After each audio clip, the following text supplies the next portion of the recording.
When hope seemed lost, the emergency beacon reached Earth on a Tuesday morning, cutting through every communication channel with a priority code that hadn't been used in over 3 centuries.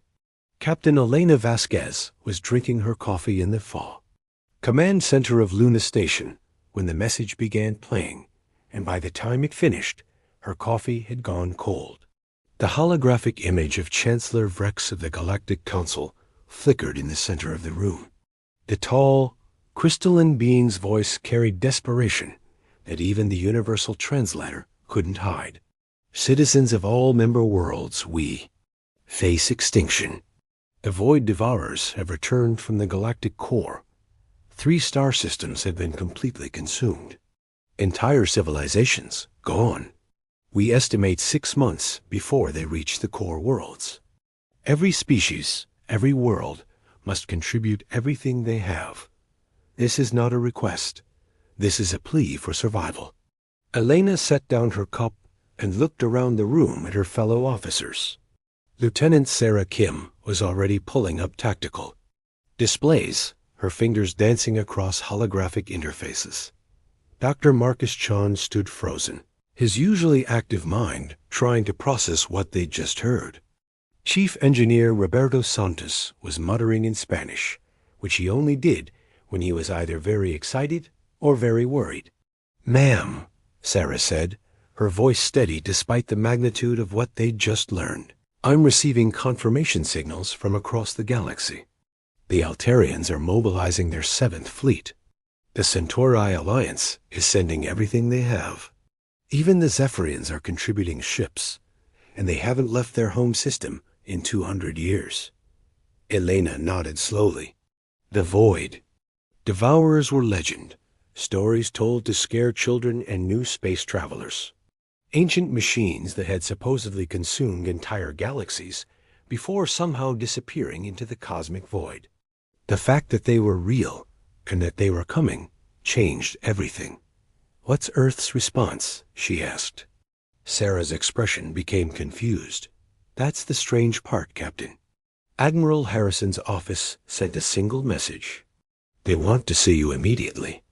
No explanation, no details, just that you're needed for something called Project Prometheus."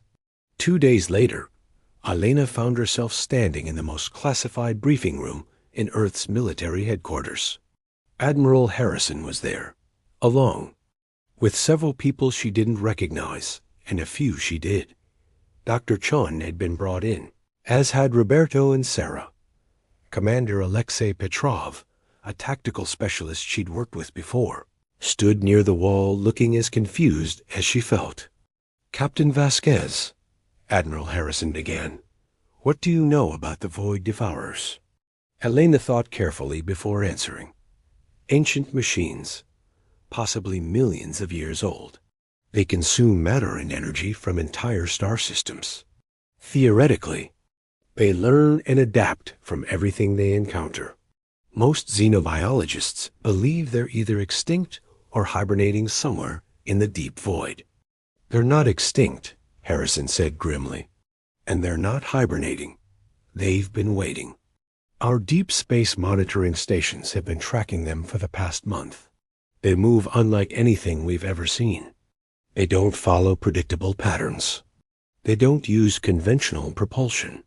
And every time the Galactic Council tries to fight them, they adapt and become stronger." Dr. Chun leaned forward. "Sir, if they're as advanced as the legends suggest, how can we possibly fight them? Other civilizations have had thousands of years to develop military technology. We've barely been in space for a few centuries." Harrison smiled, but it wasn't a happy expression. "That's exactly why we might be the only ones who can stop them. Doctor, what's the first thing you do when you encounter a problem that seems impossible?" Chun thought for a moment. "I try to understand what assumptions I'm making that might be wrong." "Exactly. And what has every other civilization in the galaxy been doing? Fighting them the same way they've fought every other enemy for thousands of years," Elena said, suddenly understanding. They're using conventional military tactics against something that's designed to counter conventional military tactics. The Karafi Empire sent 1,200 ships, Harrison continued. The Void Devourers absorbed the energy from their weapons and used it to create more machines. The Silicari tried quantum disruption weapons. The machines learned to exist in an quantum superposition. Every strategy, every weapon, every tactic that's been used successfully for millennia has been turned against them. Roberto raised his hand. Sir, with respect, how does this relate to us? We've got maybe 50 ships that could survive a deep space battle, and most of those are mining vessels or research platforms. Harrison gestured to the wall, where a holographic display showed a single ship. Elena recognized it immediately. It was the UES Prometheus, a mid-range exploration vessel that had been scheduled for decommission. We're not sending 50 ships, Harrison said. We're sending one. The room fell silent. Elena stared at the Admiral, wondering if the stress of the situation had affected his judgment. Sir, one ship? Against machines that have destroyed entire fleets? Captain, I want you to think about human history. Our greatest victories haven't come from having the biggest armies or the most powerful weapons. They've come from doing things that our enemies never expected. The Trojan Horse, the Normandy invasion, the Luna colony's independence. We win by thinking differently. Alexei stepped forward. Admiral, I understand the concept, but we're talking about survival of the galaxy. If we're wrong about this approach, everyone dies. If we're right, Harrison replied, everyone lives. And if we do nothing, everyone dies anyway. The math is simple, Commander. Elena looked at the ship on the display. The Prometheus was reliable, but unremarkable. It had been used for deep space exploration and resource surveys. It wasn't built for war. What makes you think this will work?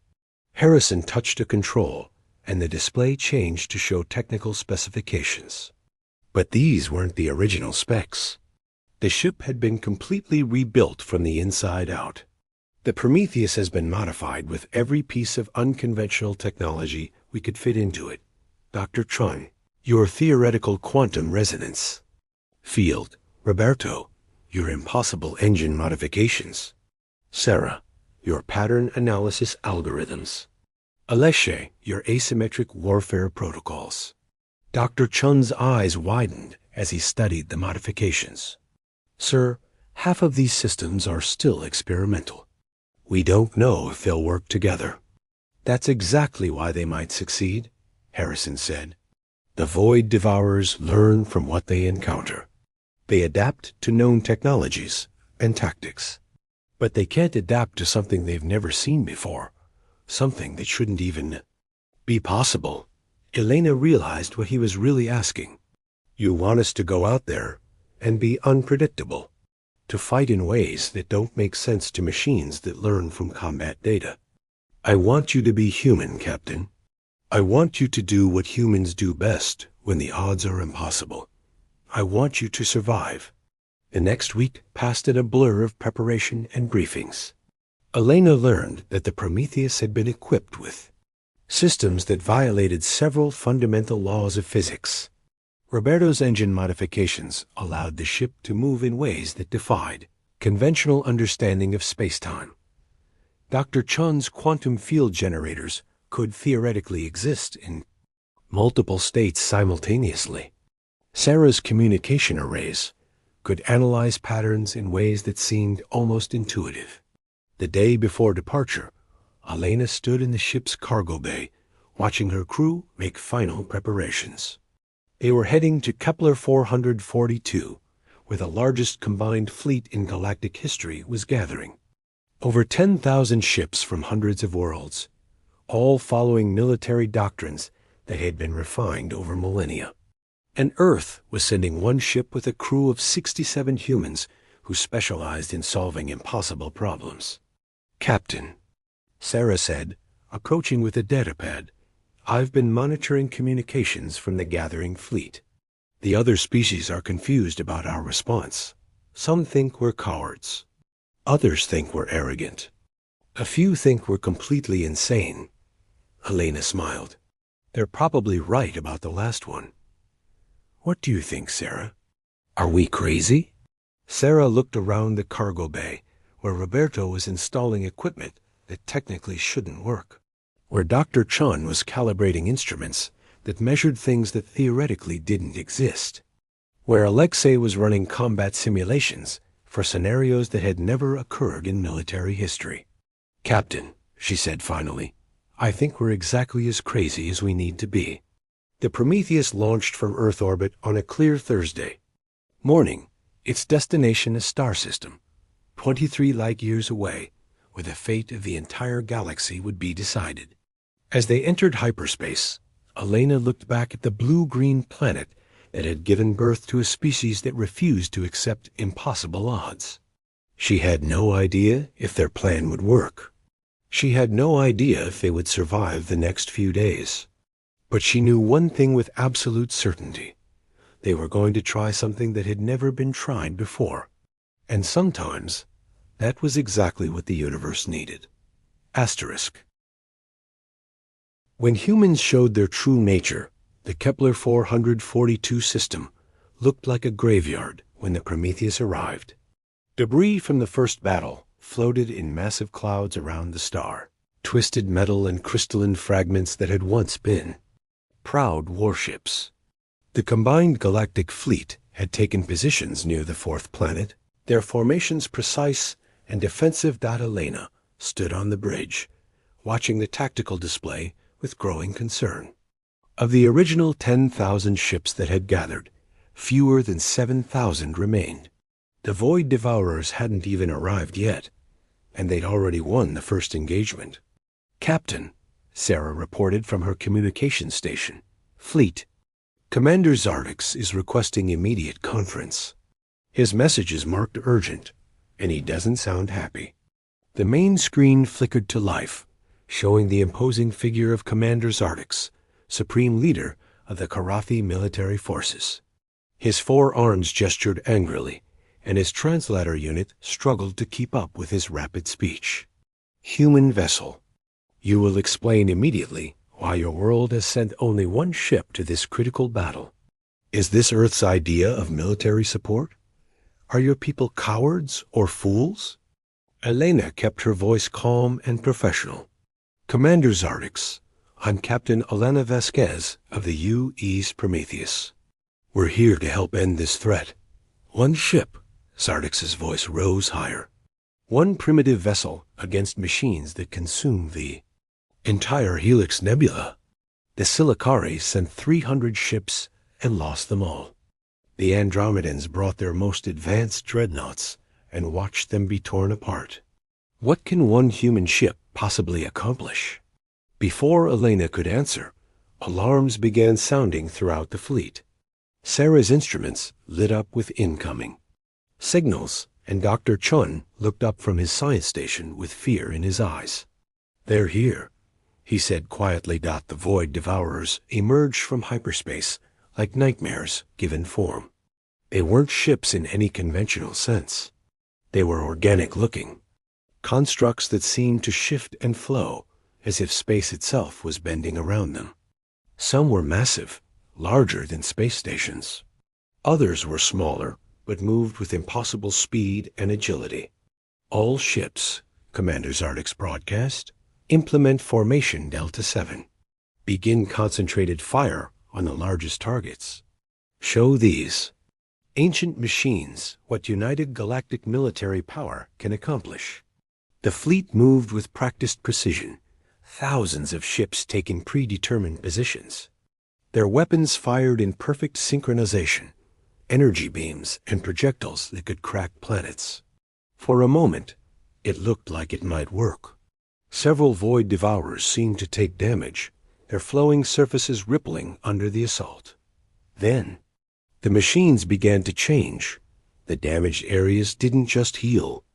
They became stronger. The surfaces that had been struck by energy weapons now absorbed energy and redirected it back at the attackers. The machines hit by projectiles sprouted new appendages that launched the same projectiles with twice the force. They're learning from everything we throw at them, Alexei observed from his tactical station. Every weapon, every strategy, they're adapting in real time. Elena watched the battle unfold with growing understanding. The Void Devourers weren't just superior technology. They were perfect soldiers, designed to counter any conventional military response. The more organized and predictable the attack, the faster they adapted. "Captain," Roberto called from the engineering station, "all our modifications are online. The quantum field generators are stable, the asymmetric drive is ready, and the pattern disruptors are charged." Elena looked around her bridge. Her crew was scared but ready. They'd trained for this moment, prepared for something that had never been attempted before. Sarah opened a channel to the entire fleet. "Channel open, Captain." Elena took a deep breath. "All ships, this is Captain Vasquez of the Prometheus. What you're seeing is why conventional tactics won't work against these machines. They're designed to counter organized military responses. We need to try something different." Commander Zardix's voice came back immediately. "Human, this is not the time for experimental tactics. We need coordinated firepower and established military doctrine. Commander, your established military doctrine is exactly what these machines were built to defeat.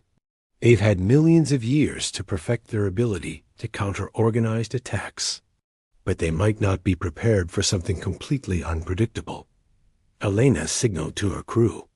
The Prometheus began to move, but not in any pattern that made military sense. Roberto's engine modifications allowed the ship to accelerate and decelerate in ways that seemed to violate physics. Instead of following tactical formations, they flew in spirals, loops, and seemingly random directions. The Void Devourers turned toward them, clearly confused by the erratic movement. Their adaptive systems were trying to predict the ship's path, but there was no pattern to predict.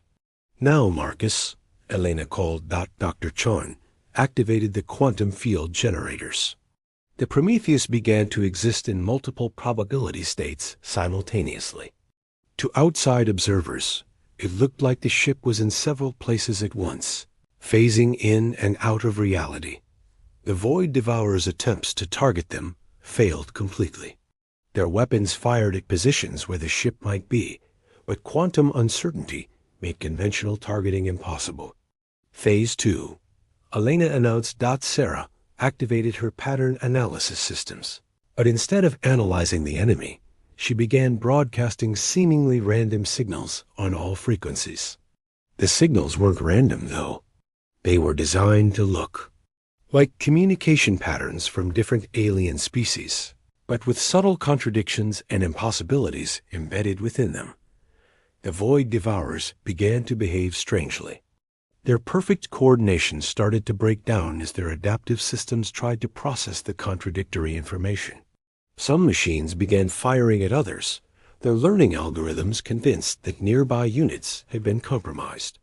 "It's working," Alexei reported with amazement. "Their own adaptive network is turning against them." But Elena knew this was just the beginning. The largest Void Devourer, a construct the size of a moon, began moving toward their position. It hadn't been affected by their tactics yet, and it was learning from everything that had happened. "Roberto, how much power can you give me?" "Captain, if I push the engines beyond design specifications, we might tear the ship apart. If we don't push them beyond specifications, everyone in the galaxy dies." "Do it." The Prometheus shot toward the massive Void Devourer at speeds that should have been impossible. As they approached, Elena could see the machine's surface shifting and changing, adapting in real time to counter whatever they might do. "Marcus, I need you to do something. That's never been done before." Dr. Chun looked up from his instruments. "What do you have in mind?" "I need you to make us exist and not exist at the same time. Not probability states, not quantum uncertainty. I need us to be a paradox that their systems can't process. Chun's face went pale. Captain, that's not just experimental. It's theoretically impossible.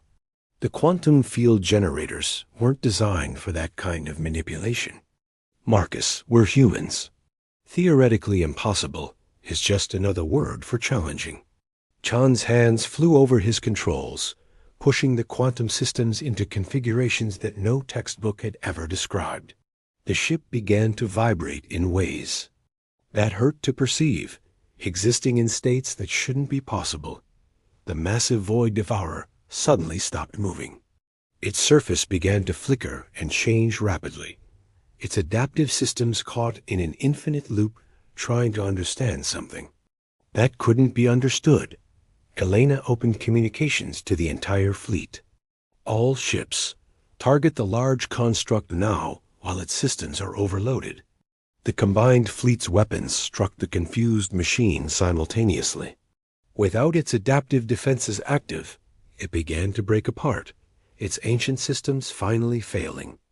After millions of years, as the largest void devourer was destroyed, something unexpected happened. The other machines began to shut down. Their network connections severed without their command unit. Commander Zardix's voice came over the communication system, filled with amazement and respect. Human ship, how did you know that would work? Elena smiled as she looked around her bridge at her crew. Roberto was grinning, despite the fact that half his instruments were smoking. Marcus was staring at readings that claimed their ship both existed and didn't exist. Sarah was receiving congratulations from hundreds of alien vessels. Alexei was shaking his head in disbelief at what they'd just accomplished. Commander, Elena replied, we didn't know it would work. But humans had a saying, when you can't solve a problem the normal way, you change what normal means. As the fleet began rescue operations and the immediate threat passed, Elena realized they'd done more than save the galaxy. They'd shown every civilization that there was value in thinking differently, in approaching problems from unexpected angles. The galaxy had asked why Earth sent only one ship. Now they understood that sometimes one ship with the right crew and the willingness to attempt the impossible was exactly what the universe needed. In the weeks that followed, as the story of the battle spread throughout the galaxy, humanity found itself invited to join councils and alliances that had previously been closed to them, not because they had the most powerful military or the most advanced technology, but because they had something even more valuable, the ability to find solutions when everyone else saw only problems. Elena kept the Prometheus in service, with her crew taking on missions that other ships couldn't handle. Whenever the galaxy faced something that seemed impossible, they called for the humans who specialized in making the impossible merely improbable. And every time, Elena would look at her crew and remember the day they proved that sometimes the best way to show your strength isn't by being the biggest or the strongest, but by being exactly who you are when everyone else thinks that's not enough. Asterisk.